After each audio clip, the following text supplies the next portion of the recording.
Welcome back to the build series. In this episode, we're diving into some big transformations. New kitchen layouts, cabinet installs, countertops, bathroom and tile. These finishes can make or break a home's value and functionality.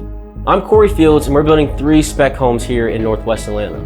Last time we closed up the walls with drywall, now it's time to add style and functionality. In this episode, I'll show you how we reconfigured the kitchen layout, installed cabinets, set countertops, and tackled bathroom tile. Plus, why we prioritize these finishes for a maximum return.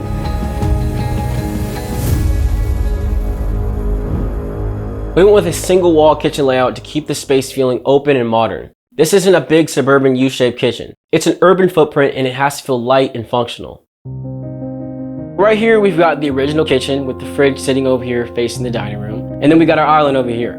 Technically, this layout would have worked, but it's not ideal. The flow was off, the stove and the sink weren't centered. It just wasn't the best use of the space. So we got rid of the L shape completely and shifted everything onto this one wall. Now the new layout, we got the fridge in the corner, and we got a cabinet, stove, and then another cabinet. This clean linear setup now gives us room to stretch this island, and with that extra space, we reconfigured it completely. We've got the dishwasher over here, we've got a cabinet, and then we have the sink centered up with the stove, and then another cabinet. This new setup not only gives us a cleaner, more modern feel overall, it gives us more seating and more storage in the front and the back of the island. And since we freed up this wall, we can now put in a barn door to the pantry that slides into the kitchen instead of the living room, keeping each space clean and separate. This is a small shift in the layout, a minor change but a major impact on how this kitchen actually feels and functions day to day. Now with a bigger island, we're right on the edge of losing our 36 inches of clearance on both sides of the island, which is the minimum you need for walkway clearance. We caught all of this before we poured the slab. We double checked plumbing lines and made sure everything cleared. If we didn't and later came to the conclusion that we wanted to make those changes, then we'd be cutting concrete and rerouting lines. And at that point, would it really be worth it to mess up the schedule as well as the budget? We covered all of this in episode 2, so if you missed it, I highly recommend checking that out. That clean linear setup keeps sidelines open and lets the island be the focal point. Whether it's a bold color, waterfall edge, or just clean contrast, that's the feature people remember. This is the kind of stuff that separates us from other builders. Attention to detail. Anyone can pick a nice cabinet or trendy backsplash, but if the kitchen doesn't function well, none of it matters. Buyers feel this stuff even if they can't describe it. If there's areas that need improvement, we always find a better way to do it. Cabinets are one of the biggest visual statements in a home, and they show up in more places than just the kitchen. In this house, we're installing them in the kitchen, master bathroom, and upstairs hall bath. Each space gets a slightly different setup, but with the same quality approach. All wood cabinets, no particle board. It's more expensive, but way more durable. If there's ever a leak from a sink or dishwasher, plywood holds its shape. Particle board, it swells, flakes, and usually has to be replaced. This choice isn't about luxury, it's about longevity. We build homes to last, and this is one of those small upgrades that makes a real difference to buyers. We're aiming for what we call quiet luxury. You might not notice every detail, but you'll feel them. Cabinet doors that line up perfectly. Appliances that fit flush without rubbing an edge. Drawers that glide soft and smooth. Most buyers won't ask if the boxes are plywood or particle board, but they'll notice if a drawer sticks or a door slams or if one handle is slightly crooked. Hardware feel gives a quick read on craftsmanship. Layout flow like fridge clearance or trash pullout placement impacts how the whole kitchen feels to live in. For us, installing cabinets isn't just another step in the process. It's a moment to deliver on quality, show pride in the work, and build a kitchen that feels right the second someone walks in, even at this price point. And you can absolutely do all of this while staying on budget. Now for the countertops, we went with white quartz. It's on trend, resistant to scratches, stains, heat, and needs little maintenance. We could do granite or marble, sure, but granite can have natural fissures and marble stains and etches easily. Quartz is that sweet spot between style and durability.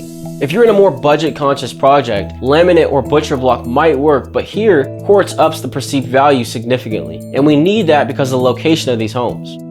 Once countertops are templated, each slab is cut to size and dry fit into place before we permanently set them.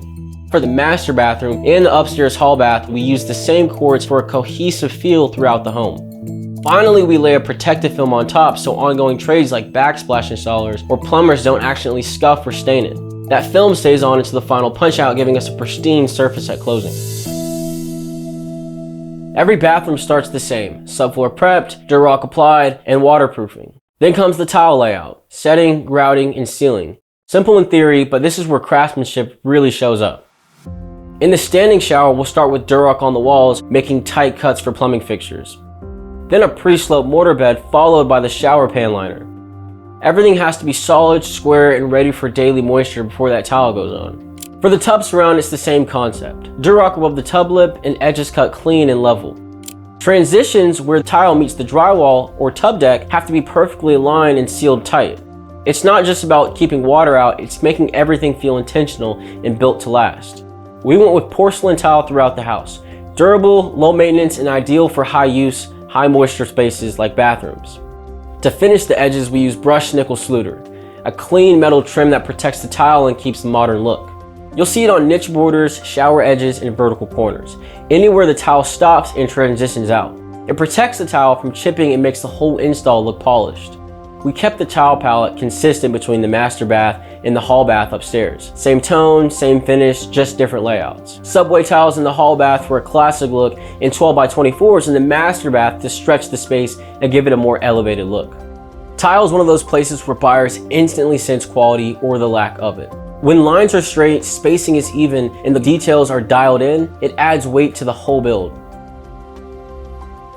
Now, what works in one market doesn't always work in another. A bold navy island and modern tile might sell fast in an urban infill project, but in a suburban neighborhood, buyers might want something more timeless. Neutral palettes, warm woods, cleaner lines. Either way, it's not about being trendy, it's about being intentional. Because whether you're in a city or the suburbs, quality shows. But function is what sells the house. Everything from cabinets to tile to counters, it all has to work together. This is where a lot of builders miss. They chase finishes that look good on Instagram but can't hold up to daily use. For us, it's all about durability and purpose. All wood cabinets that don't sag, quartz countertops that don't stain, tile that can take a soaking without failing. It doesn't matter how trendy the space looks if it's falling apart after 6 months. Every finish has to earn its place in the home. Because at the end of the day, this is what separates a pretty house from a great build. And that's a wrap on kitchen and bath finishes. Cabinets installed, countertops in, and tiles set.